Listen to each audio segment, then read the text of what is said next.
Time now for World Watchers International with Mae Brussell, who for over 17 years has investigated and exposed political conspiracies worldwide. World Watchers International originates at KLRB, Carmel, California. Here's Mae. Good evening. This is Mae Brussell in Carmel, California. This is broadcast number 519, November the 15th, 1981. Next Sunday night will be the 18th anniversary since the assassination of John Kennedy, following exactly on Sunday evening. And I probably will spend that entire week, that hour of that week, giving as detailed description as I can of who killed John Kennedy and the information that I've based that opinion upon as much as I can put into 1 hour summary on the anniversary of his death, what a series of researchers have compiled, and my own individual conclusions that I share with quite a few people around the country, and some of the other researchers haven't gotten to the same place that we are, but they'll get there eventually. We'll do maybe an hour on the anniversary of the death of John Kennedy next week. I did promise you then when Ronald Reagan ran for president and actually won the presidency, it would never be a boring series of experiences. His 8 years as governor in California were just horrendous, and I never could understand why the news people, why the victims of his various behaviors, the causing of prison riots and against the students and the youth movements and the musicians and so many agent provocateur experiences that took place here and breaking the University of California of its entire political activity.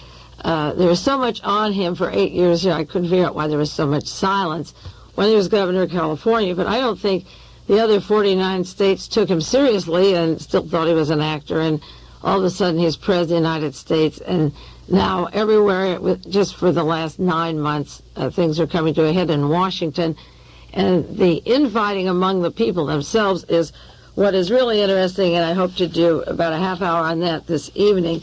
The most marvelous thing is that after building this career for so long and wanting so badly to become president of the United States, he made it, but not only was he shot in March, 3 months after he was president, but all the people that he brought with him, who were all affiliated, as I've said many times, with the past political assassinations or the covering up of those assassinations, he surrounded himself with all those people who have one common denominator between them, and that is a whole era of crimes, of murders, of covering up, of killing political leaders, CIA agents, their own agents, witnesses to trials, and, of course, most important, John and Robert Kennedy's murders, and Martin Luther King and Malcolm X, and many of the great leaders who were heads of governments, such as Allende, and different attempts on Fidel Castro's life. We could do a whole evening on just the coups and the murders and the attempted murders. But he's surrounded now with a group of people that are forced to be together because they have these things in common,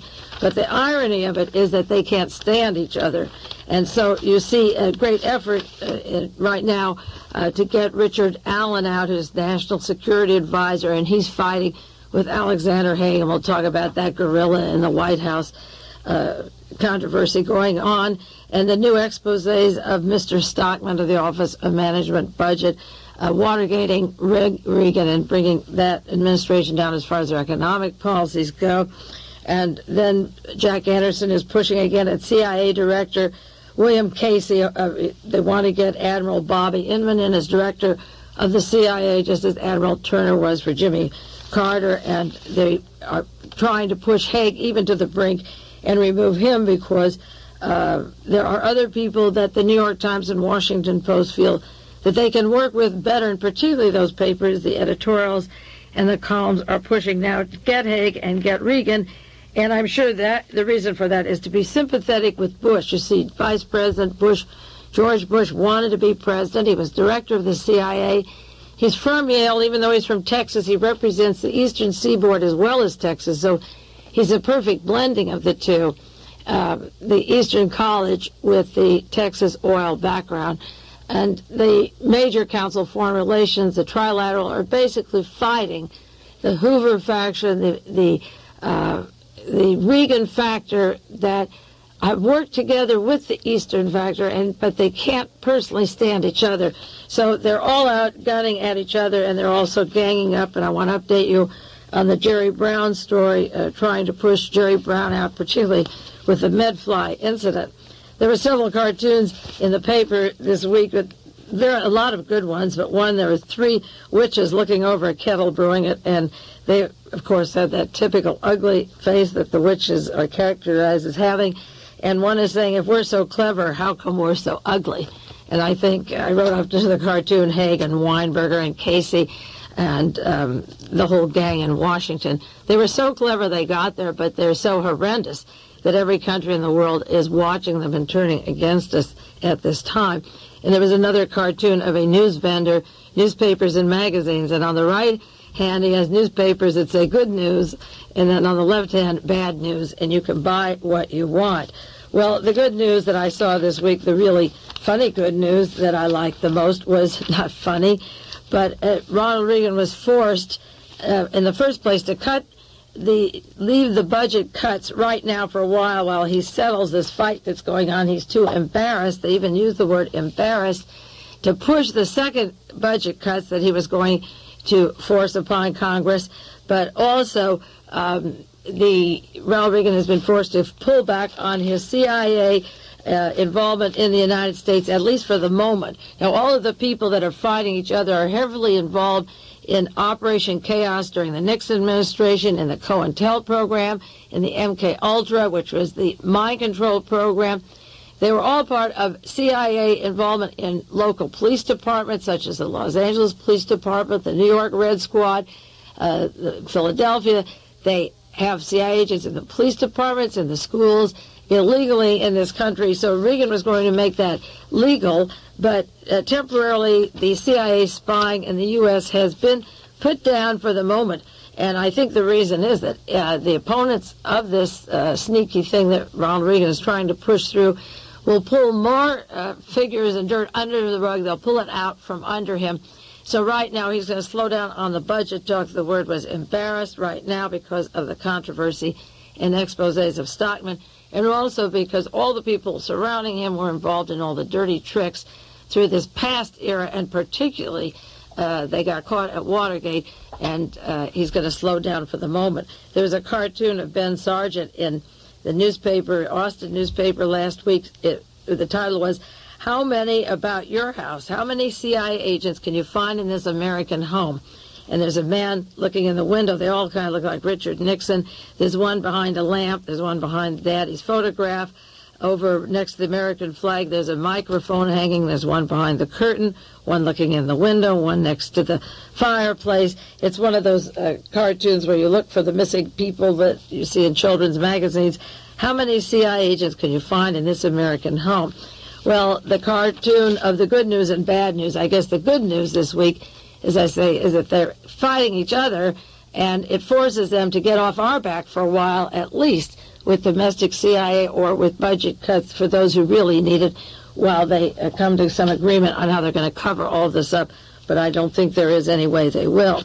I mentioned last Sunday night on KLRB that Johnny Meyer from the Hughes Organization, formerly with the Hughes Organization, had spoken to me on the telephone and told me that the investigators had offered to drop murder charges on him, murder charges for California. He's going to be brought from Canada if he would release papers on the Howard Hughes Organization and how they were pressuring him. How do you know Mae Brussell? Where do you know her? And he said it was just like an interrogation about our relationship. And I mentioned his asking, did I get my information from Johnny Meyer? He called me Monday morning again, the day after I mentioned this on the air, and he said he got a call from Virginia from United Press asking him again about Mae Brussell, and he felt that it wasn't the press at all, but they were pumping him again. And they asked him if he had told me about Paul Schrade being taken by Robert Mayu and the Howard Hughes Organization to Las Vegas after the killing of Robert Kennedy. Now, he hadn't told me anything about that till we had a conversation. And in the Bill Turner book on the assassination of Robert Kennedy, John Christian wrote with him, it tells about the shooting of, there are many books that tell about the shooting of Paul Schrade. He was wounded in the pantry, and he was standing immediately behind Robert Kennedy. He was a labor leader who was behind Robert Kennedy, and he was shot. And Allard Lowenstein, who was a former member of Congress who was murdered just several years ago when he was working on the Kennedy case, was an attorney for Paul Schrade. He was Paul Schrade's lawyer. And it gives another inkling into the possibility of why Allard Lowenstein was shot at the time the House Select Committee was doing their work on, not on Robert Kennedy's assassination, but on the whole umbrella group of assassins. If Allard Lowenstein was Schrade's attorney, and Schrade was taken to Las Vegas after the shooting and was kept by the Howard Hughes people, then Allard Lowenstein knows more about Paul Schrade than we know, and that could be a motive for his being murdered. But that was Monday when I talked to Johnny Meyer. He called me, and I left a few hours later to go down to Los Angeles, and I was down there for the week and came back on an airplane Friday evening, 6:30 plane into Monterey, raining and storming. And I was sitting at the airport doing some work and transcribing some notes and got on the plane, and there were a couple in front of me that looked like they were CIA agents, a man with a woman, and they had their attaché cases and very dressed and formal, and other people got on who knew them, and some other knew them, and these people were calling each other by name. And I looked at a man sitting next to me. There was a vacancy between us, and I counted what I thought were about 20 possible CIA agents on this plane. They all knew each other. They were coming up to Pebble Beach for a meeting this weekend, and just a few of them were conversing, and I got that from the conversation. Then when we got off the plane and we were waiting for the luggage in the Monterey airport, a man was waiting for his luggage, and I looked at him and I just smiled. It was E. Howard Hunt of Watergate fame, who of course has worked with Edwin Wilson and Frank Turple and the various people that I've talked about on KLRB for many, many years. I had the feeling he knew probably through photographs who I was for these 9 years of talking about him and helping Elmer Davis in the lawsuit against E. Howard Hunt that never did go through. He was beaten up, and that's another long story, but I've talked about that before on this program, and maybe we'll get back to it again. And anyway, we waited there at the airport, and I waited, and I realized he was surrounded by an echelon of agents at the highest level of the intelligence. They looked like they came right out of Langley, Virginia. There's something about them, and the way they talked to each other appeared, and he was right in this enclave. And my son didn't believe that was Hunt. I thought that was John Hinckley in front of my house in March, and maybe I'm seeing too many people that I'm studying. So I called the Air California when I got home, and this is a good way you can check sometimes if you have doubts. I called Air California and said that I wanted to reach Mr. Hunt, and I came in on that airplane, and did he come in on that airplane from Los Angeles to Monterey? And they said, what's the name again? And I said, E. Howard Hunt. And I had a list of his aliases in case he didn't travel by that name. And they said, oh, yes, he was booked on that airplane. He came in, he was on there. Do you want us to page him? And I said, no, thank you. I just wanted to make sure he was in town. And it is and was E. Howard Hunt. He may be listening this evening over in Pebble Beach saying, what are we going to do with Mae Brussell? I don't know. Pebble Beach is an enclave. It's just about 2 miles or 3 miles, the entrance of it, from KLRB station, and there's some very prominent people related to the agencies I've been talking about that have homes there. One is the Bechtel family, and of course Caspar Weinberger and George Schultz, and a long list of people prominent in the Republican Party and currently active, including our Secretary of Defense, are directly linked to the Bechtel group. And John McCone is head of the Bechtel organization in San Francisco. Now, he was CIA director when John Kennedy was assassinated, and has headquarters down here at Pebble Beach. And Justin Dart of the Kitchen Cabinet that put Ronald Reagan into office, and David Packard.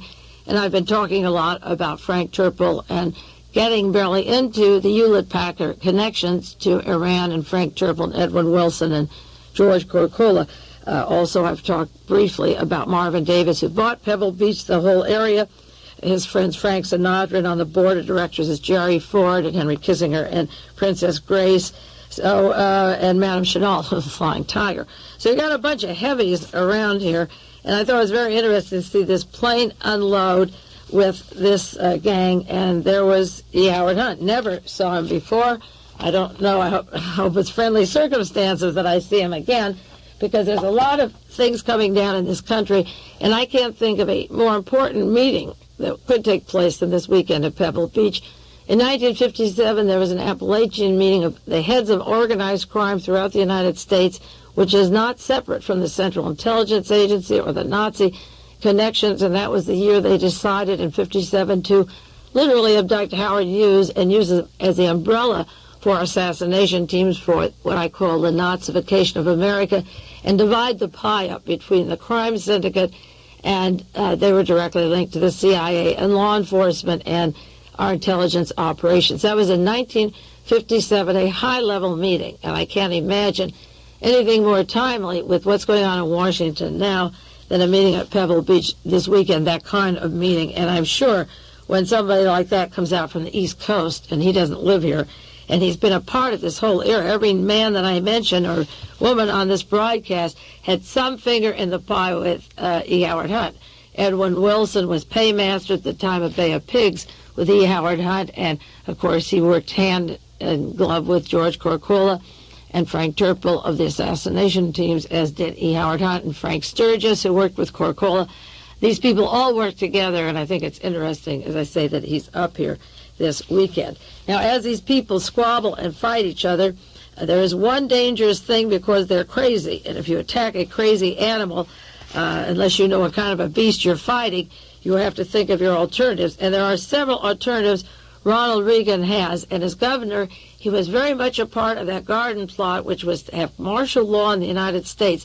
There have been minutes of a meeting where he said if people knew what I was saying, they'd be frightened or they'd hold him on it. This week, he went down to Texas flying in that doomsday plane they referred to it. They were familiarizing with the plane that they would have if they declared a national emergency, that he would be kept aboard that plane. He drove it in San Antonio to Andrews Air Force Base. He flew around in what I guess was the first time in the doomsday plane in case we were wiped out. He's up there. Lots of luck. He also reviewed his state of emergency plans. This was in the San Francisco Chronicle this week. He keeps a declaration of emergency that was issued 2 years ago by Jimmy Carter at the time the hostages were taken. But he has an expertise in the emergency plan and the garden plot, and this is part of the action that Ronald Reagan would use if he got closed in too full. I think he would. I was reading part of somebody who subscribes to these tapes sent me one page from a book, American Caesar. It's by William Manchester. It's about General Douglas MacArthur. And there's several references I want to make to that book this evening. But in one of these, it tells about a man that worked very close with MacArthur during the war years. His name was Colonel Richard Sutherland. And his real name, it wasn't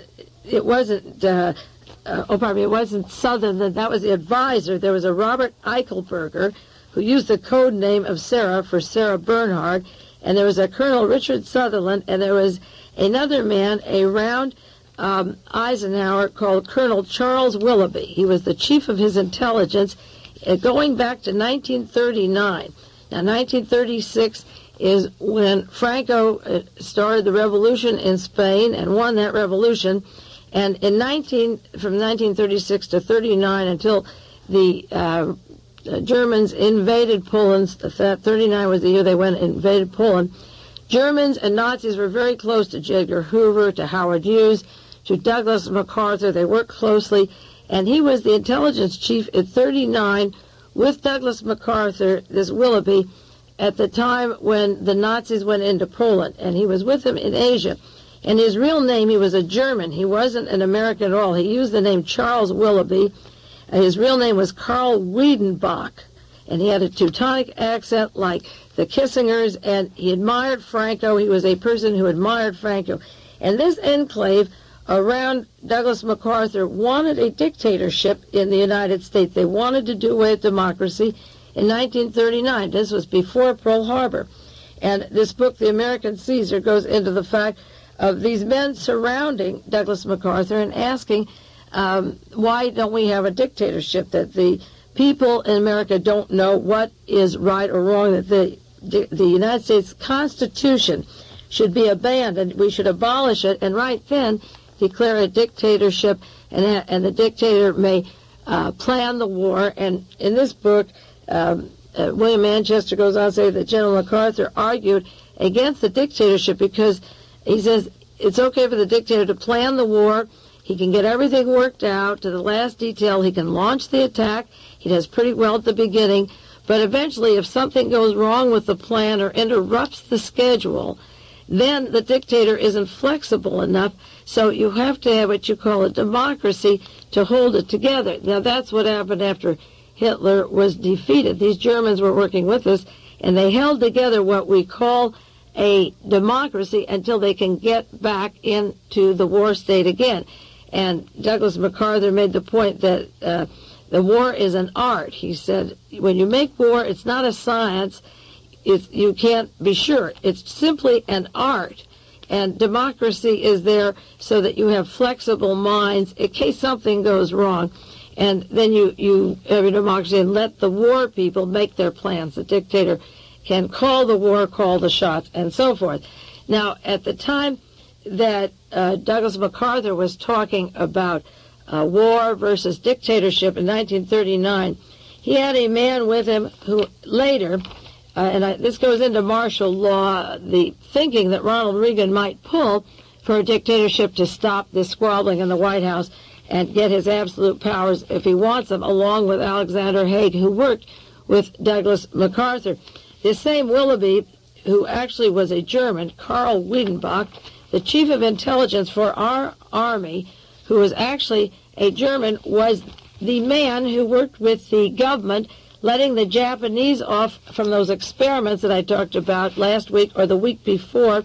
The same man that was working with Franco, sympathetic to Franco, is the same man who gave the go-ahead on hiding the secrets of experimenting on American soldiers. Here's a Teutonic person, German accent, German name, changes himself to Charles so that it would be more sympathetic. And he's the identical person whose name was in that long document on the experimentation of American soldiers by the Japanese and letting them off the hook. I got a complete report of the October 1981 Bulletin of Atomic Scientists on Japanese biological warfare from 1930 to 1945. And when Japan and Germany were fighting the United States, and Japan was experimenting on American soldiers, this same Willoughby was the advisor to Douglas MacArthur in the Pacific, allegedly fighting the Japanese. And he is the person named in this document by John Powell, who, at the time the war was over, it was Mr. Willoughby who said, keep it a secret, and there's memos here on how he wanted to keep the experimentation secret and use the advantage. Now, the Nazis were doing experimentations in Germany, and the Japanese were doing them to Americans, not Japanese or Europeans. Or in the difference is that Nazi Germany pulled in from all the different countries and experimented on those people. But the Japanese were using American soldiers for experimentation, and this same Willoughby approved of these guinea pigs and American soldiers, and he was working on the staff of MacArthur. This full report on experimentation says, on December the 12th, 1947, a report was made by Dr. Edwin Hill, Chief of Basic Science at Camp Detrick, Maryland, and that, of course, is where Richard Helms and E. Howard Hunt come into these things pretty soon. E. Howard Hunt will be in the CIA. They acknowledged the wholehearted cooperation of Brigadier General Charles Willoughby, MacArthur's intelligence chief, and Dr. Hill wrote that the objectives to obtain the material and the reports from the Japanese to examine human pathological material was fine, and that they would cover them up. Now, this report by John Powell, that's in the Bulletin of Atomic Science, talks about Mr. Willoughby and refers to him by name as General Charles A. Willoughby, MacArthur's intelligence chief. But what this John Powell might not know is that this is a man similar to Licio Gelli, who adored Franco, who worked with Hitler and Mussolini, who fled Italy recently as part of a worldwide Nazi fascist organization. This same Charles Willoughby that approved of Americans being chopped up was a German whose real name was not Willoughby, it was Karl Wiedenbach, and he worked as the head of intelligence for Douglas MacArthur in the Pacific. So that's a little addition to that story of what is going on the subterfuge, this problem of America being sold out, American GIs being sold out, It goes way, way back to the end of World War I, and Nazis and fascists from Japan and Germany were taking over, obviously, our chief of staffs and directing them all the time, and that's why we're on the brink of World War III today. Now, Ronald Reagan can use those emergency powers. He can fly around in the doomsday buggy if he wants, that airplane. Last week you saw John J. McCloy testifying that the internment of Japanese before was humane. He was former Assistant Secretary of War at the time. He believes it was good for them to be relocated. John J. McCloy was former chairman of Chase Manhattan. He was on the Warren Commission. He would approve of concentration camps again to round us all up. And last week I talked about that. This week the White House is warning 183 draft evaders. They'll start with them and begin to see why they didn't register. Now, the Haitian Cubans are being shipped upstate New York to an icy climate, not the one I described last week, and that camp is still open, and I imagine that it will receive those people who oppose the war if they decide on the garden plot, the martial law plan that Reagan could pull. That would be his out. If he doesn't use that out and declare war and have some kind of a agent provocateur incident that gives him total powers, then this whole corrupt administration could just fall flat on its face. Last week we updated a little bit about Frank Turple and George Corcola and their appearance on 60 Minutes. And if any of you saw it this evening, they updated that report for you. And it's been in the newspapers all week. The two gentlemen are missing. They allegedly have been kidnapped by 3 Syrians. There's a rumor, according to 60 Minutes this evening, that foul play was suspected and possibly Edwin Wilson was involved. Edwin Wilson worked closely with Admiral Bobby Inman, who's now Deputy Director of the CIA, who would be CIA Director if Casey is out. And he's being pecked away, as I said before. These men might get that treatment that many of the other agents got, such as Dorothy Hutt or William Harvey or William Sullivan of the FBI. The CIA, the Defense Department, will murder anytime it's convenient, such as John Paisley, Frank Nugent, any of their agents. The agent's life isn't worth a wooden nickel. They can be just killed on the spot. Now, these men were very honest in 60 Minutes. In fact, I've mentioned and admired their outright honesty. They were asked, where's your morality? And they had a remark about morality, that torture is taught by the United States. And to confirm what they said, there was an article this week in the Washington Post. U.S. books on torture reported. A former member of Uruguay, a Navy intelligence officer, left there. He was trained with the United States printed books on torture in Montevideo, and the men who do the torturing are trained in American camps in Panama. And he says the textbook talks about physical torture, psychological torture. There are various ways. One's called submarine, putting head in water and hanging them on ropes and dropping their head back and forth. The other is the electrical shocks, and the United States government prints manuals of 35 critical nerve joints on the body where electrodes would be applied. And the third method is the hot water, where you put towels of hot water over their head and keep putting more hot water and more hot water. Those are American printed textbooks. And what I liked about the program was that when they asked were they moral or immoral, or was Idi Amin moral or immoral, they said it's done with American equipment, American technology. It's taught by you, and we're paid to do it. We're taught how to do it. And just an article came out this week of somebody who escaped from Latin America and is exposing it. Well, the men are missing. I don't know if they're killed. That will be a very major change in the behavior of some of these agents. Maybe that's what the high-level meeting is at Pebble Beach this weekend.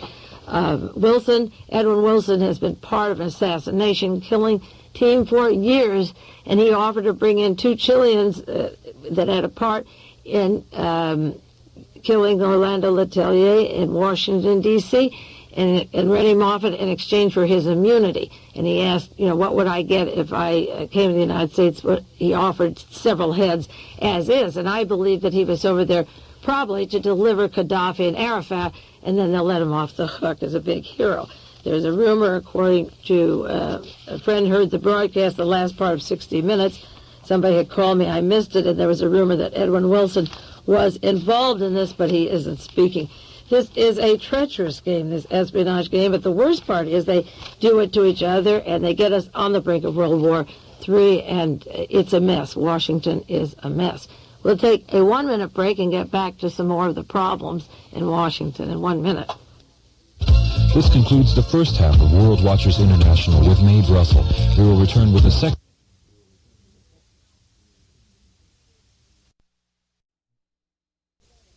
I want to run down a few more items that are pertinent that update past broadcasts before we go into that infighting in Washington. We may have to do a two-part on that, continuing it next week. John Hinckley Jr. allegedly was hanging in a cell.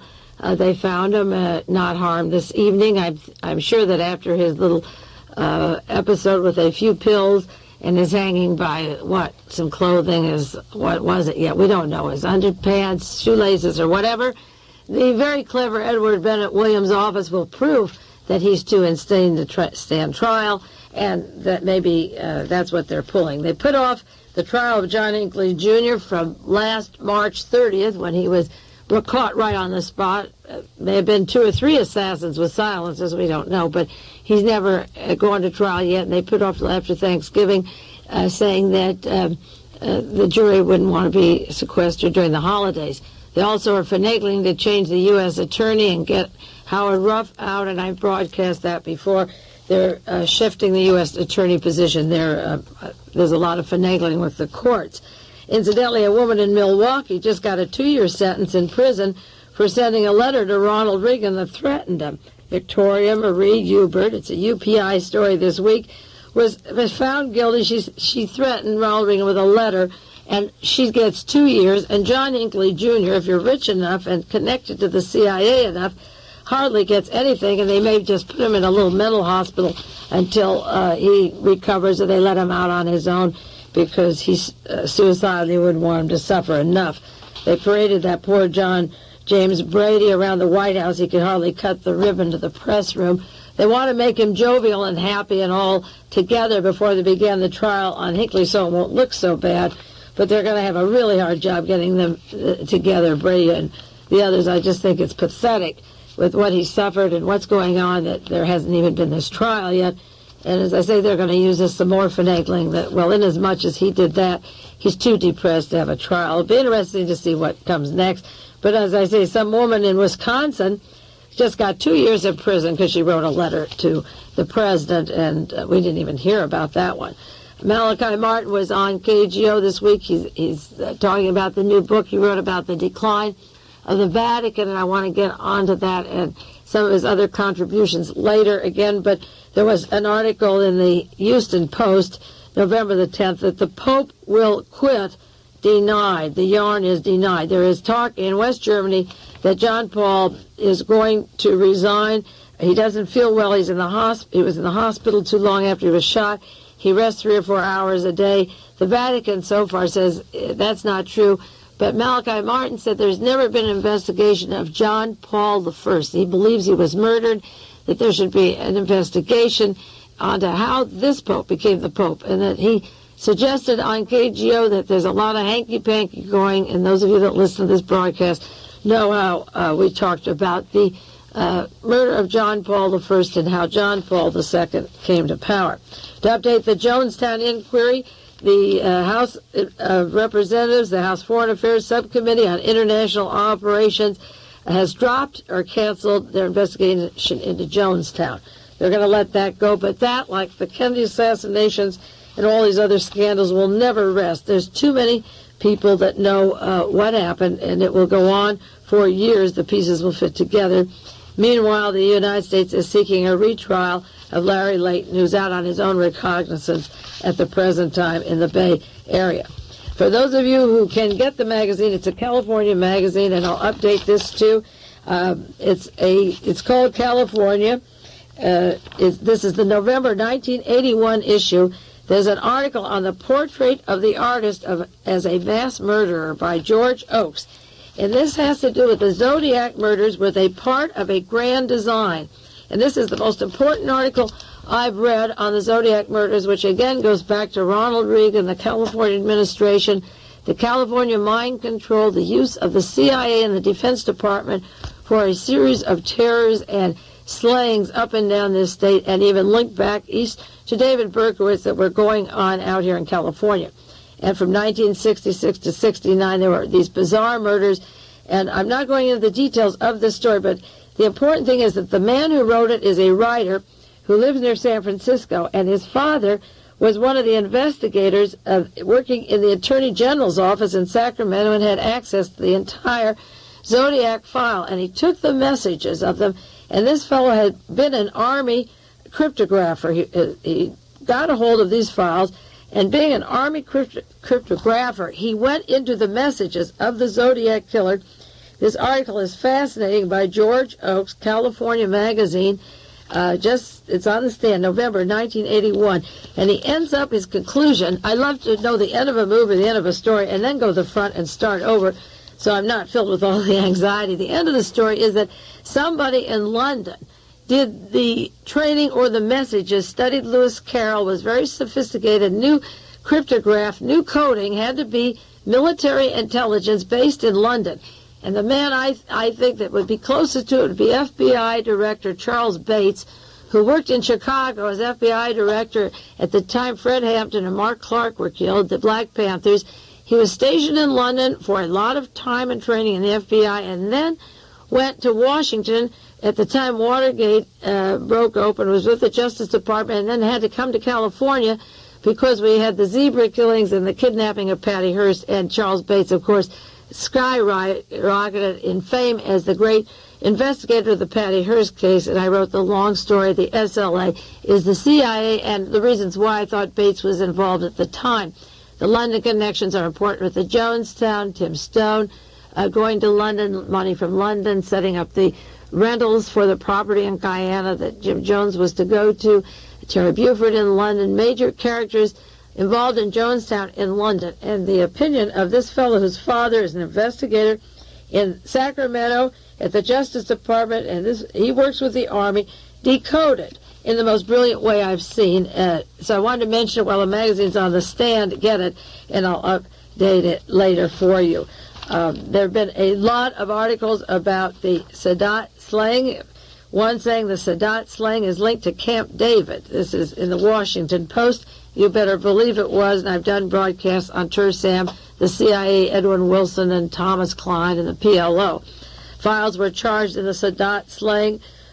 Were just charged this week. 4 have been charged in particular, plus 20 others. One of the 4, it's interesting enough, is a lieutenant in the Army. One is a bookstore manager, one is an engineer, and one is a volunteer sergeant in the National Guard. And then some of the others, one was a preacher, and another engineer, and one poor fellow is a blind preacher. He's been charged in the murder of Sadat. Some will be hung and some will be shot, and the real conspiracy of that will stay on the burners again with this cast of characters in Washington, D.C. There are a lot of events happening. We can't go back and fill in those who've missed them on the air each week, but I want to update for those that listen regularly or get the tapes and keep you aware of what's going on in the news, to follow some of the things that we've brought out from week to week up to this point. And one last word before we get to the infighting in the White House. I mentioned last week the Medfly problem and how I believe it was politically motivated to get Jerry Brown out of office. It makes the till in California, there's $100 million involved in the spraying. The scandal is linked to the CIA. Back in 1980, in March 1980 or April, tape 435, I referred to the Evergreen airline, that CIA airline from Arizona that was used to fly the Shah of Iran from the United States to Egypt. That's the Evergreen airline I mentioned last week that the federal government insisted would be used for the spraying. In 1981, it was September, tape 509, broadcast 509, I referred to the Peruvian connection, and I mentioned that the use of the Medfly on the broadcast and on the printed sheet, I said they would use the Medfly to sink Governor Brown. The federal government insisted that the Evergreen airline be used and that the supposed to be sterile flies would come from Peru, but they were actually fertile and caused this problem. Well, Mervyn Field has a poll that comes out regularly, and of course this week it said, once liked, Governor Brown now got low marks from the public, and part of the problem is his handling of the state's Mediterranean fruit fly problem. Then again, another headline regarding the same poll, Governor Brown's ratings are sliding. I also saw this week, besides another cartoon in a magazine, it says Medflies for sale. I saw in Los Angeles around UCLA campus sweatshirts with Governor Brown at a fruit stand selling fruit, and Medflies flying out of the fruits, and they have little packages with wild Medflies, and there's Medfly shirts, and it's a big joke in California. You can buy all kinds of products, and they're probably all over the East Coast too. But also in regard to that, there's an article about Arm & Hammer of Occidental Petroleum and Hooker Chemicals, who has large holdings, according to an article in the Los Angeles Times this week. Arm & Hammer has large holdings in the North Sea, in Peru, and Libya. Now, following that, there was a large article, Arm & Hammer is combining with David Murdoch. This was in the Sunday Times, the magazine section of the San Jose Mercury, November 15th. Bullish on meat. David Murdoch, a largest stockholder in a meatpacking corporation, who is behind the Republican Party in putting Mike Curb and putting Mr. Representative Wilson in San Diego against Governor Brown. Mr. Murdoch is merging with Arm & Hammer, who has these large holdings in Peru. Arm & Hammer has large financial investments in Peru, and David Murdoch, who is the godfather of the politicians in Arizona and in California, has merged with Occidental Petroleum and with Murdoch's holdings, and they push the candidates that we're to have, and they also are the people that would want Governor Brown out. Another article in the Los Angeles Times about Pete Wilson from San Diego, who picked up $300,000 this week from people such as industrialist Justin Dart, that's the man behind Ronald Reagan, and it tells about their pushing Wilson to the Senate and pouring all this money into the Senate seat against Jerry Brown.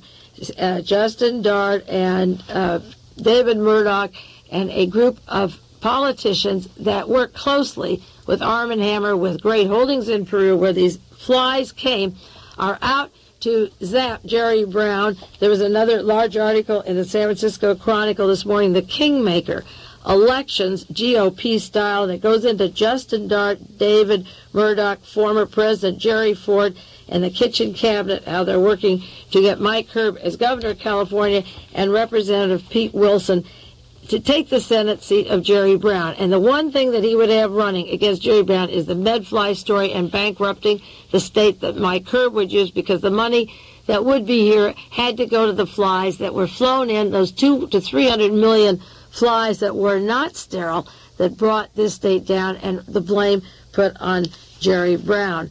Another story linked to this, and not far apart, was that Norman Brayman, the gentleman that I said that Ronald Reagan had nominated for the Immigration Naturalization Service, has pulled himself out of the candidacy of the job of immigration naturalization. And he worked also in San Diego, according to the Los Angeles Times article, with Representative Bob Wilson of San Diego and C. Arnold Smith, Richard Nixon's buddy. He's pulled out because of scandals that he might possibly be linked to in the confirmation hearings. But this Norman Brayman works with Representative Pete Wilson. They went to Australia with Michael Hand, who's still alive, and Frank Nugent is missing. They're directly linked to the intelligence operations and the dirty tricks operations, and all of them have it till David Murdoch, Arm & Hammer, Peruvian connections, candidates. It is a can of worms that all adds up against Governor Brown. And when the elections come for senator, and it's Brown against Representative Wilson from San Diego, I'll go into this at great length and detail again on how the whole Medfly thing happened and who are the politicians behind it and the money behind it, because it's very important and it will be used. It won't be exposed properly unless it's detailed and mimeographed and sent to members of Congress and the news media of how this came about. Now, this infighting going to Washington, and I only have 15 minutes to go to this. We'll have to update it later. Many editorials trying to get Ronald Reagan this week. One by Anthony Lewis in the New York Times. Time to stop laughing. The conduct of foreign affairs of the president, he says, is no laughing matter. Secretary Haig is the most prominent problem. Then he goes into Caspar Weinberger and the way decisions are made, that it's disgusting. Another large article, Reagan's Advisors and Assessment, and it tells how Haig's State Department is fighting the national security, Richard Allen, and the loser is Ronald Reagan, and how Alexander Haig is fighting people at the Pentagon because the State Department isn't used to the way the Pentagon works, and he is a military man commanding too much authority as the Secretary of State. Another large article this week, White House odd couple, and there's two gentlemen that are part of the infighting, playing in the secret team behind Richard Dorman and Craig Fuller, White House persons who have chosen sides but are linked to each other and are a channel of information sticking together, two important people inside the White House. David Broder, Reagan is under strain. It says the national security is a problem, his advisors are a problem. Reagan can't have a press conference spontaneously. He literally says he's cracking up, and they're catching on to that behind that smile of his, there's problems, and he's in serious problems. William Safire, another essay in the New York Times, Who's Blowing Smoke? And this is about Ronald Reagan's problems, and Alexander Haig and Richard Allen and the infighting of them and their foreign policy. Charles McCabe in the San Francisco Chronicle, fights of Edwin Meese and Ronald Reagan and Justin Dart, the kitchen cabinet, and what's going on with Reagan. The Houston Post has an article, Reagan sets a trap for himself. The president is giving the Soviet tools to score points in Europe. And Reagan has a press conference, another headline, Reagan asks the reporters to watch it, to say that something is going on in this country and his cabinet is unpatriotic. And a large story of James Reston on Reagan's surprising statements, and he takes 6 of them and illustrates they're all lies, it's all bad, and that the pressure's coming on from the Washington Post, the New York Times now. Let's get Reagan. This is the Reagan-gate, not for the reasons I mentioned last week that will be coming down, but sometimes when there's a scandal, they have to get a person out who is involved, let's say a former president or a former CIA. Another UPI story, Reagan's popularity dwindles, and another Reagan at Cancun conference, no class, how he acted, showing disregard for other countries, and late. And then, of course, a big quarter-of-a-page story in the Houston Post, Reagan's most qualified man is excluded from real decisions. And there's a great big picture of George Bush, and he's, of course, ready. He's the most qualified, and he's letting all of them fight each other. And you notice how he's staying out of it. Now, the story of the Stockman fight, and I may not get into the KZ Allen Haig and the guerrillas in the White House. The story, I'll briefly go into the Stockman story because it's getting a lot of coverage, and it's horrendous. The story of Stockman, the head of the Office of Management Budget, was printed in the Atlantic Monthly. But the Atlantic Monthly, in order to go to press, has to go to press in October. You have to turn in your article in October.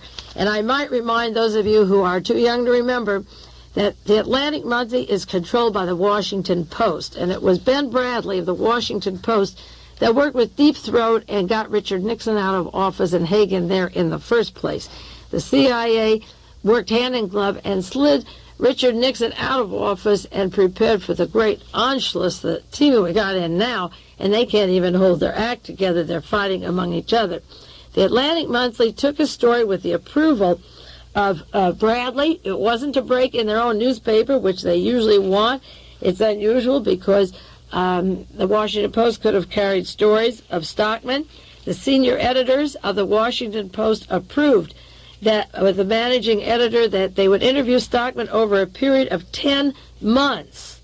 Reagan's only been in office 9 months, and Stockman would get up and tell Congress this was a great economic package, but it's only been passed a few weeks, and by October he had told the Atlantic Monthly, owned by Ms. Graham, Catherine Graham, and the Washington Post, that the plan wouldn't work, it wasn't any good, and it was actually breaking apart Ronald Reagan. Now, Stockman is no liberal.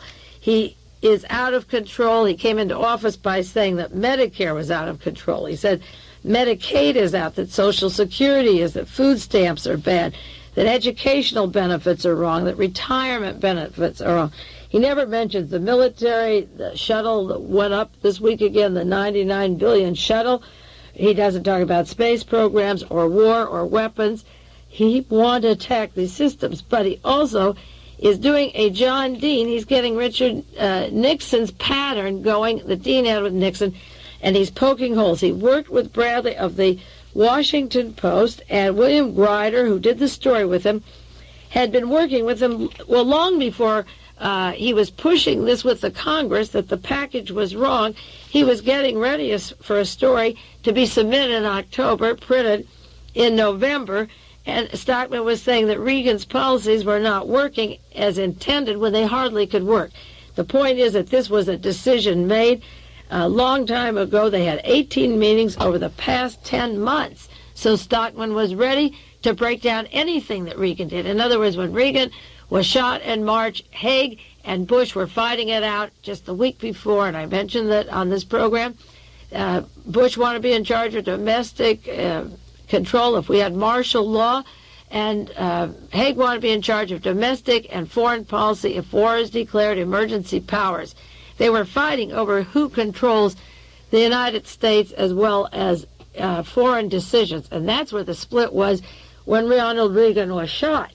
Well, they haven't stopped arguing about some of this, but one thing that the Washington Post owns Newsweek also, besides influencing Atlantic Monthly, that is the newspaper that printed the picture of Jodie Foster just the day before it came out. It was dated after, but it came out the same day that Ronald Reagan was shot. And there were other articles in there, intimations in Newsweek and in the Washington Post that Ronald Reagan would be shot. Now, Benjamin Bradlee was doing the same kind of thing way back when Reagan was thinking of being president, when Richard Nixon was president. They planned to get rid of Richard Nixon, that Squad 19, the same gang, by killing him in San Diego. When the convention was changed, they Watergated him. And they had a deep throat and Scotch tape on the door, and a John Dean who was talking, and John Dean worked with James McCord and Benjamin Bradlee, the Washington Post, and Woodward and Bernstein. And all of this was unfolding when Richard Nixon was in office. Now they're pulling it again. People on the East who I know want George Bush as President of the United States are pulling the plugs out and working overtime. These many interviews, according to the New York Times, Benjamin Bradlee had 18 meetings over the past 10 months with Stockman. Well, how did Stockman know this wasn't going to work? He pushed it night and day and pushed an economic package through Congress. How did he know it wasn't going to work, and why did he push it if he was telling these reporters? And then the question came up in the New York Times. They're widely discussing how it came about that this happened at this time, that Stockman is saying they used phony numbers for their figures, that they knew in September the budget wouldn't work, and so forth. And they want to know why they pursued this story. The New York Times asked why the Washington Post pursued this over this very series of interviews over 10 months with Stockman. If he didn't believe it was going to happen, then why was he working to expose it, and why did he push it? There can only be one reason, and that is to start to bring back Mr. Bush of the CIA and make him in charge of our country. He ran, wanted to be president, ran, couldn't make the presidency. Mr. Baker, who managed his campaign, becomes the head of the staff for Ronald Reagan. All of Bush's people are on the staff. All the CIA people are on the staff. And George Bush worked closely also with Edwin Wilson and Bobby Inman and Frank Churchill and George Kurkola through a whole series of crises when he was director of the CIA. So this Stockman story was planned too long ago. It's the same smelly set of characters that pulled these things to Richard Nixon. I have no love for Richard Nixon or Ronald Reagan, but it's a repetition. And as I say, along with the editorials, Reagan's got to go. What's wrong with Reagan? The White House is falling apart. He can't use his little cards to read. He can't handle a press conference. He's telling outright lies. if you take the major stories of the various people writing the editorials, it's loud and clear. There are many front page, just the title stories of the Office of Management, Budget, and Stockman this week. One, the president chastises Stockman, but resignation rejected. They can't let him out because then he'll tell more, and if they leave him in, there's another headline, Stockman on a leash. Another headline, Stockman talks of bureaucrats, Pentagon waste, and budget fraud. Can you imagine being in the administration of Ronald Reagan, going through the selective processes that they had, having this great economic package, go through Congress, it's so jubilant and smiling and handing out the jelly beans, and the man is working with Ben Bradlee, and the CIA over, and Bradlee was in the CIA over at the Washington Post getting ready for an article 9 months after the president and just weeks after the economic package was there. How, if there was fraud, why did he say there was fraud before Congress voted for it? This has to be a Reagan-gate, and as I say, it may be a Reagan-gate because of other scandals, and they're hiding their own position. Another headline, the Trojan horse cuts held aid for the rich. Well, Stockman didn't care about the rich. As I say, his main program was to get all the poor, the Medicaid, the Medi-Cal, the food stamps. So all of a sudden he becomes a hero because he's attacking the rich. He's really bringing Ronald Reagan out of office. And as I say, if I go next week, and I'll save the material on the campaigns against Haig and the guerrilla warfare, the cartoons of Haig, the guerrilla, the campaigns against Richard Allen and his connections to the Japanese receiving the gift. And there's more to Allen than that. It goes into Mr. Ugel and McNell Brothers and the CIA and a lot of Japanese operations. And then they want to get Mr. Casey out. One reason Barry Goldwater wants Casey out, as I said, is they want Admiral Bobby Inman so that the military and the Navy have complete control. Edwin Wilson worked for Navy intelligence. He worked directly under Bobby Inman, and it is said on a program like 60 Minutes that they think Edwin Wilson had foul play with Frank Turple and George Corcola. This is a Navy intelligence operation as well as an Army. And you see, Alexander Haig is a West Point man. And this is the Navy intelligence. John Paisley is in the Navy. A lot of these people, Admiral Turner, Billy Carter, Jimmy Carter, not Billy. Billy worked with Frank Turple and over there in Libya and with Robert Vesco. But Jimmy Carter was Annapolis, Navy intelligence. Admiral Stansfield Turner was head of the CIA under Jimmy Carter, working with Edwin Wilson, Frank Turtle, George Corcola, Gaddafi, Idi Amin, and that can of worms in London with Samuel Cummings. One of the reasons for attacking Haig could be that they want to get all Navy intelligence into this operation. They were the people that brought over mostly the Nazis from Germany through Navy intelligence, and also they are the elite, the highest echelon, the creme de la creme of the Army. It's broken down even to its caste system. If you were in India, it's identical to that, but always at the top is Navy intelligence. I know West Point is involved in this. I know that Reinhard Gehlen, his intelligence chief, was brought out here from Germany. He was even in Monterey at the Presidio, but to the Pentagon. But the Pentagon is an umbrella over Army, Navy, Marines, Air Force. And the reason for pecking Haig at this time, probably, and I know, is to get this admiral and a series of admirals in there. So watch the Stockman story. I just can't believe, considering who's bringing it out and the way it's falling, in addition to the scandals that we'll go into later that will be coming up of Ronald Reagan, have come up often. The Stockman story and the editorials that go alongside of it means that Ronald Reagan is in serious trouble and Congress is in trouble. Stockman saying, I deceived you, the president deceived you, they voted on these bills, and they voted while Stockman knew what he was doing and working with the Washington Post.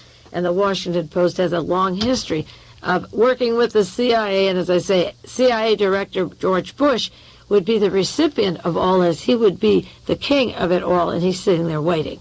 Well, that's enough for this hour. We'll get back to some more infighting next week, or skip it 1 week and talk about John Kennedy next week. Maybe I'll see. This is Mae Brussell and Carmel. I'll be back with you next week.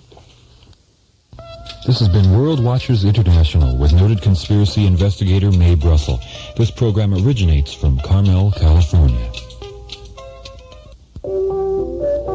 This is KLRB, Carmel, in the air everywhere. But what are the chances it will stay in the air for the whole show? Well, our transmitter has literally thousands of components that must all function perfectly, otherwise we're off. Your radio has hundreds of components that must function with equal precision, or we're off. But even more important, what are the chances that you will last through the show? Your body has over 20 major organs and countless other tiny ones, chemical balances contained to a thousandth of a gram, untold miles of